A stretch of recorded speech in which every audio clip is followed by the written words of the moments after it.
Hoje nesse vídeo eu vou compartilhar com você os 4 passos que eu mesmo seguiria para reverter naturalmente e permanentemente a resistência à insulina em mim mesmo. A resistência à insulina é uma parte central da síndrome metabólica, do diabetes, etc. É algo tão comum hoje em dia, mas infelizmente é tão pouco compreendida. E eu espero mudar isso neste vídeo de hoje. Bem-vindo de volta aqui ao meu canal, eu sou o Rodrigo Polesso, pesquisador independente de ciência nutricional desde 2009, autor best-seller e criador do método de emagrecimento, o acelerador Emagrecer de Vez. E eu estou aqui semanalmente ensinando você a desbloquear o seu metabolismo, emagrecer de vez de forma natural e recuperar as rédeas da sua saúde, sempre baseado na melhor ciência que eu tenho acesso e sem balelas. Bem recentemente eu postei nas minhas histórias no Instagram o seguinte: quando você reduz drasticamente os carboidratos da dieta, no médio prazo, você desenvolve resistência fisiológica à insulina. Aí muita gente ficou confusa com essa minha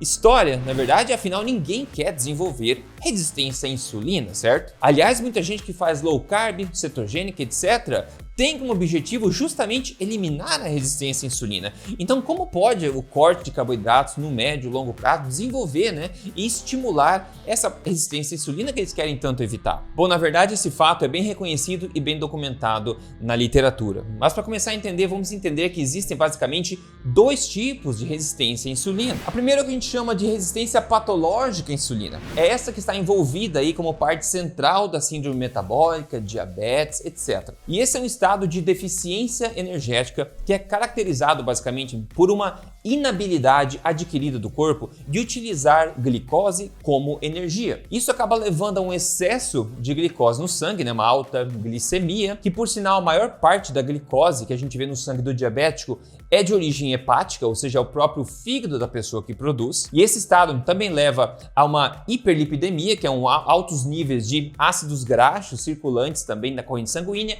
e como resultado disso tudo, uma hiperinsulinemia, que são altos níveis de insulina no sangue, que é um marcador importante de resistência à insulina. Porém, ao contrário do que é comumente postulado por aí, não há evidência nenhuma mostrando que a causa disso é o consumo dos carboidratos em si, mas sim por um conjunto de fatores que inclui notoriamente o consumo frequente de gorduras poliinsaturadas, por exemplo, os óleos vegetais que eu tanto falo aqui, uma dieta pobre em nutrientes de baixa qualidade, alto estresse e uma cascata inflamatória que decorre disso tudo. Veja, as gorduras no geral bloqueiam a ação da insulina direto no receptor, porém as gorduras poliinsaturadas têm um efeito ainda maior nesse bloqueio. E ainda por causa da sua alta peroxidabilidade, a sua alta facilidade de ser oxidada, essas gorduras poliinsaturadas promovem estresse oxidativo,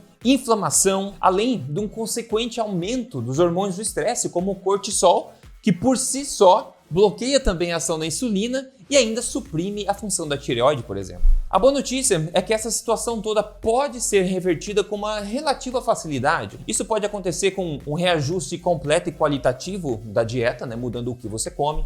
Pode ser resolvida até com o corte severo de carboidratos e também com o corte severo de gorduras.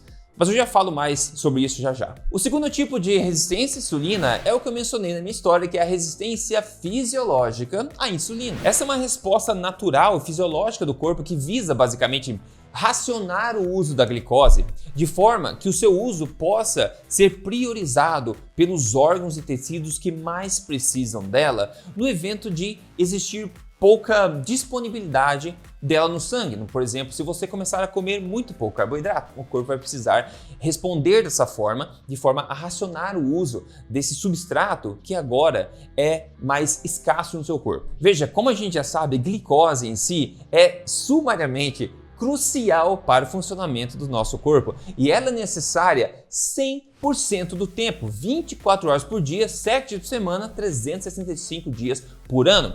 Uma falta de glicose no seu sangue leva, como a gente sabe, a coisas como coma. E é por isso que o corpo precisa constantemente controlar de perto os níveis de glicose no sangue. É interessante porque muita gente diz que glicose não é essencial ao corpo, Então não é preciso comer carboidrato que o corpo consegue criar glicose ele mesmo. Mas isso é que é meio uma forma oposta de se ver O que acontece na realidade? Glicose, a gente pode dizer, é tão, mas tão essencial e tão vital ao próprio corpo que ele não quer deixar a ingestão de glicose a nosso mercê. Ele não quer depender de nós consumirmos carboidratos para que ele tenha glicose. Então o corpo desenvolveu sistemas endógenos, ele mesmo, de produção de glicose. No caso, que haja falta exógena de glicose, ou seja, no caso da gente não consumir glicose, não ter acesso a glicose, carboidratos por aí, o corpo tem os seus próprios mecanismos de criação de glicose de forma endógena, dentro dele mesmo. Mas claro, tudo na vida tem um custo e esse tem um custo alto também. Quando você corta os carboidratos drasticamente, os seus níveis de glicose caem e o seu corpo torna os seus músculos e outros tecidos fisiologicamente resistentes à insulina, de forma a direcionar a pouca glicose que ainda existe para os órgãos mais importantes, como o cérebro e também os glóbulos vermelhos, etc. Na falta de glicose exógena do seu consumo de carboidratos, por exemplo, o corpo consegue fabricar ele mesmo essa glicose suficiente para continuar mantendo o corpo rodando através de um processo chamado de gliconeogênese. Porém, esse processo do corpo depende dos hormônios do estresse para acontecer. Hormônios que você deve ter ouvido falar, como o cortisol, a adrenalina e o glucagon. Ou seja, o seu corpo irá literalmente catabolizar aminoácidos e também partes de gorduras no corpo para gerar essa glicose de onde ela não existe. E esse estado agora de resistência fisiológica à insulina, estimulado pela falta do seu consumo de glicose, acaba sendo um grande sinal, de inanição e escassez para o corpo. E o corpo vai ouvir isso e começar os seus processos adaptativos a essa situação. E resultado disso são muitos dos sintomas que geralmente são relatados por pessoas que seguem dietas com um corte drástico de carboidratos por mais tempo do que deveria, principalmente mulheres. Eu estou falando de sintomas como, por exemplo, a diminuição do metabolismo através da redução da função tireoidiana, a diminuição da temperatura basal do corpo, na verdade, e até dos batimentos cardíacos. A pessoa sente mais frio, muito mais facilmente, porque o metabolismo está desacelerando. Por quê?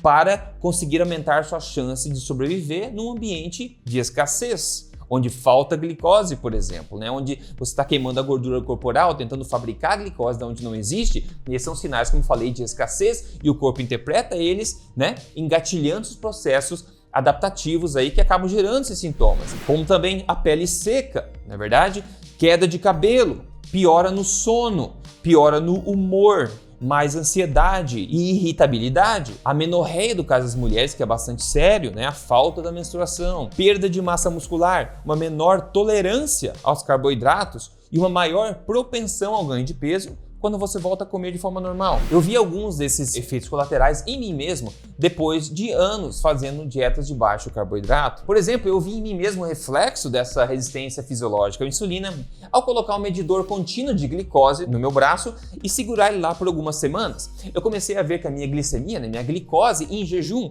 estava alta à medida que eu seguia em frente comendo pouco carboidrato, por exemplo. Isso é uma coisa que é muito pouco falada por aí pelo pessoal que promove low carb cetogênica, corte drástico de carboidratos no longo prazo, E eu vi essa minha glicemia e também a minha hemoglobina glicada, ambas caindo quando eu comecei a consumir corretamente, mais carboidratos bons na minha dieta. E essa indução à resistência fisiológica à insulina pelo corte de carboidratos, ela é bem documentada, mas frequentemente ignorada. Por exemplo, esse estudo de 2018 fala claramente que a resistência à insulina hepática, ou seja, no fígado e também nos músculos, ela é induzida em vários contextos, incluindo elevados níveis de oxidação de ácidos graxos, ou seja, quando falta carboidrato, o seu corpo começa a oxidar gordura com prioridade. Uma nota que vale adicionar aqui, para você emagrecer e queimar gordura corporal, você não precisa reduzir os carboidratos drasticamente.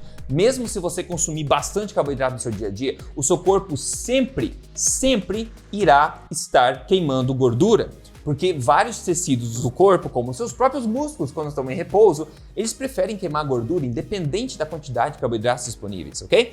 Então, para ficar as coisas um pouco mais claras, para emagrecer você não precisa cortar carboidratos, ok? Interessante que quando o corpo começa a oxidar ácidos graxos, gordura, muito mais que carboidratos, aí ele começa a sinalizar essa questão da resistência fisiológica à insulina, que pode ser um problema como a gente está vendo. Esse outro estudo aqui, de 2014, disse que a lipólise, ou seja, a quebra de gordura, né, para queima como energia no corpo, quando essa lipólise é aumentada, isso irá resultar em um aumento de ácidos graxos circulantes, que por sua vez pode induzir a resistência à insulina, como eu acabei de falar. Agora, uma coisa que pode chocar muita gente, que muita gente não tem a menor ideia, é que o maior consumo de carboidratos pode aumentar a tua sensibilidade à insulina. Isso nós não sabemos de hoje. Isso é conhecido literalmente desde o começo do século XX, na verdade do final do século XIX ainda. Como, por exemplo, esse estudo conduzido em Londres, na Inglaterra, lá atrás na década de 30. Ele já diz o seguinte: há muito tempo se é reconhecido no tratamento de diabetes que a composição da dieta tem grande efeito sobre a tolerância por carboidratos no diabético. É agora estabelecido que a tolerância por açúcar é comprometida por inanição, ou seja, jejum prolongado, não comer nada, né?